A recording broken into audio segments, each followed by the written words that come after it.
بسم اللہ الرحمن الرحیم۔ میرا نام ہے صفی اللہ۔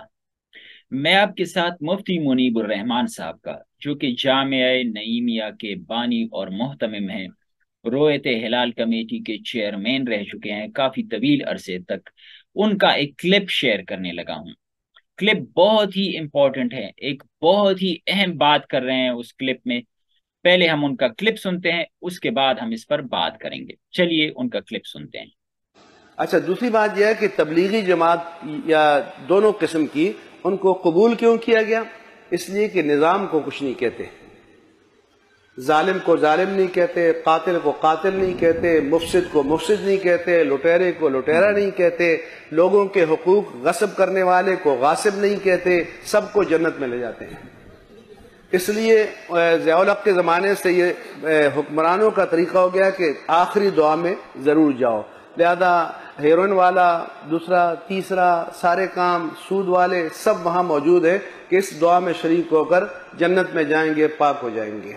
اگر یہ تبلیغی جماعت یا دعوت اسلامی بھی اپنے وقت کے ظلم کو ظلم کہے، فساد کو فساد کہے، مجرد فساد کو فساد کہنا آسان ہے، لیکن فاسد کو مفسد کہنا مشکل ہے، سمجھے؟ وقت کے ظالم کو ظالم کہنا یہ بہت مشکل کام ہے۔ آپ کیا نماز کہتے کی ہیں؟ دعوت کیا دینا رائے ہے آسان آپ کی؟ کام ہے، مفتی منیب لیکن الرحمان صاحب درست فرما قاتل رہے کے ہیں یا سامنے غلط فرما کھڑے رہے ہو کر اس کے ہیں؟ ہاتھوں میں کو تو ان روکنا سے یہ دو مشکل سو کام ہے۔ فیصد تو اتفاق جب کرتا ہوں، کیونکہ انہوں نے جو منکرات بھی سے وہ کہا حرف بحرف وہ صحیح ہے۔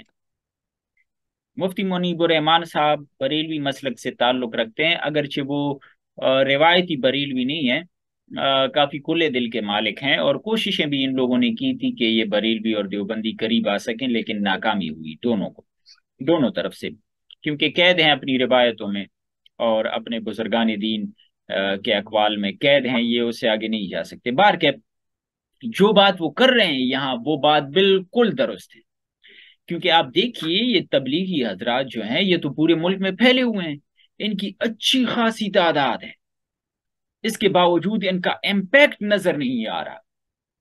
آپ نے اگر سر پر کوئی چیز اٹھائی ہوئی ہے، بوجھ ہے 5-10 کلو کا، آپ کو اس کا وزن محسوس ہوتا ہے یا نہیں؟ محسوس ہوتا ہے۔ تو یہ جو لوگ ایگزسٹ کرتے ہیں سوسائٹی میں، یہ لاکھوں کی تعداد میں ہے، ان کا اثر کہاں ہے؟ اس کا مطلب ہے یہ دھوکہ ہے۔ سب سے بڑا جھوٹ تو یہ ہے کہ یہ عبادات کی دعوت ہے، جبکہ اسے یہ دین کی دعوت کہتے ہیں۔ یہ دین کی دعوت کہاں ہے یار؟ آپ منکرات کا ذکر کہاں کرتے ہیں، کہاں روکتے ہیں؟ جس طرح مفتی منیب الرحمان صاحب نے کہا، اور یہ دونوں، یہ دیوبندی بھی بریلوی بھی اب اہل حدیث بھی شروع کر لیں گے، دوسرے بھی شروع کر لیں گے، تیسرے بھی حکومتوں کی طرف سے انہیں سپورٹ بھی کیا جائے گا، اور سرمایہ دار لوگ بھی سپورٹ کریں گے انہیں۔ یہ صرف مفتی منیب الرحمان صاحب نہیں ہے، میں نے سنا مولانا منظور مینگل صاحب کو، جنہیں ڈاکٹر منظور مینگل صاحب بھی کہتے ہیں، وہ بھی دیوبندی عالم ہے، انہوں نے بھی کہا تھا کہ یہ جو ہے یہ سرمایہ داروں کی جماعت ہے، اس میں کوئی شک نہیں یہ جو تبلیغ ہے، کیونکہ وہ سرمایہ دار جو کچھ کر رہا ہے، اس کے امیر بھی سرمایہ دار، اس کے چلانے، اس نظام کے چلانے والے بھی سرمایہ دار، اگر بیچ میں دو چار کہیں علماء ہوں بھی تو وہ بیچارے اتنے بے اختیار ہیں کہ وہ کچھ بھی نہیں کر سکتے، ان میں لاکھ